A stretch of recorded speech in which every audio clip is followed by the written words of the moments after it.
Hello guys, এই যে আম গাছটা দেখতে পাচ্ছ, এই আম গাছটা থেকে আজকে আমি দুটো আম পারলাম। এই যে এই আম দুটো, এই দুটো আজকে আমি আম ছেঁচকি করবো, তাই টিকটক স্টাইলে আমগুলো একটু ছাড়িয়ে ফেললাম। তোমরাও দেখে নাও, টিকটক স্টাইলের আম ছাড়ালাম। এবার এই আমগুলো দুটো আমি ছেঁচকি করবো বলে ছেঁচা নিয়ে নিয়েছি। এই ছেঁচাটার মাধ্যমে আম ছেঁচকিটা হবে। এই যে আমি ছেঁচতে শুরুও করে দিলাম। এটার মধ্যে ভালো করে ছিঁচলে না বেশ এটা লম্বা লম্বা হয়, দেখতেও ভালো লাগে, যার কারণে আমি এটার মধ্যে ছিঁচছি। এই যে একটা ছেঁচা নিলে এটা সুবিধা হয়, মানে কেটে কেটে অনেকটা টাইম লাগবে, তাই এই ছেঁচাটার মধ্যে আমি করে ফেললাম। দেখো, কথা বলতে বলতে আমার ছেঁচাটাও কমপ্লিট হয়ে গেছে। এই ছেঁচাটার মধ্যে করলে তাড়াতাড়ি হয়ে গেল, আর বটিতে করলে অনেক টাইম লাগতো, তাই আমি এই ছেঁচাটা ইউজ করলাম। তোমরাও পারলে এরকম বাড়িতে থাকলে এই ছেঁচাটা দিয়ে ইউজ করবে, দেখবে তাড়াতাড়ি হয়ে গেছে। তো আর কি, এবার এটা ঠিক করে নিলাম একটুখানি, যাতে না গায়ে লেগে থাকে, আর পরিষ্কার করে নিলাম। এবার এর মধ্যে আমি কাঁচা লঙ্কা দেবো। কাঁচা লঙ্কাটাকেও ঠিক এইভাবেই দেবো, যেভাবে আমি আমটা কেটেছি ছিঁচেছি সেইভাবে।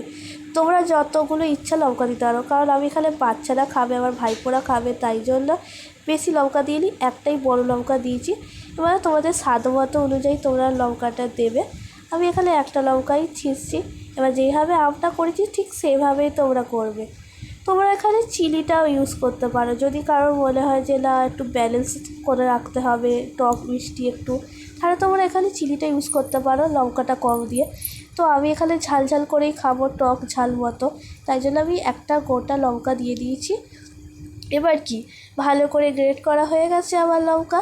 এবার লঙ্কাটা গ্রেট করার পর তোমরা লঙ্কাটাকে আমটার সাথে এবার একটু মাখিয়ে নিতে হবে। ভালো করে মাখিয়ে নিলে যাতে ঝাল আর টকটা একটুখানি হয়ে যায়। এবার আমরা জলজিরা দেবো। 1 প্যাকেট জলজিরা আমি গোটাটা দিয়ে দিলাম। এবার গোটাটা দেওয়ার পর বিট নুন দেবো।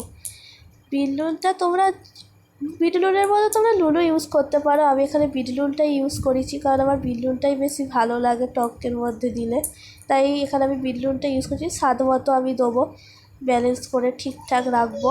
তোমার যতটা মনে হবে তুমি বিট নুনটা ইউজ করবে। এখানে আমি বিট নুনটা অনেকটাই দিয়েছি, তোমরা বিট নুনটা তোমরা ঠিকঠাক টেস্ট করে করে দেবে। বিট নুনটা দেওয়ার পর আমি যে মেখে নিচ্ছি, তোমরা দেখতে পাচ্ছ এইভাবে মেখে নেবে ভালো করে। ভালো করে মাখবে, যখন দেখবে একটা রস, যখন ভালো করে মাখবে দেখবে একটা রস বেরোচ্ছে, তখনই ভেবে নেবে এটা মাখাটা আমার কমপ্লিট হয়ে গেছে।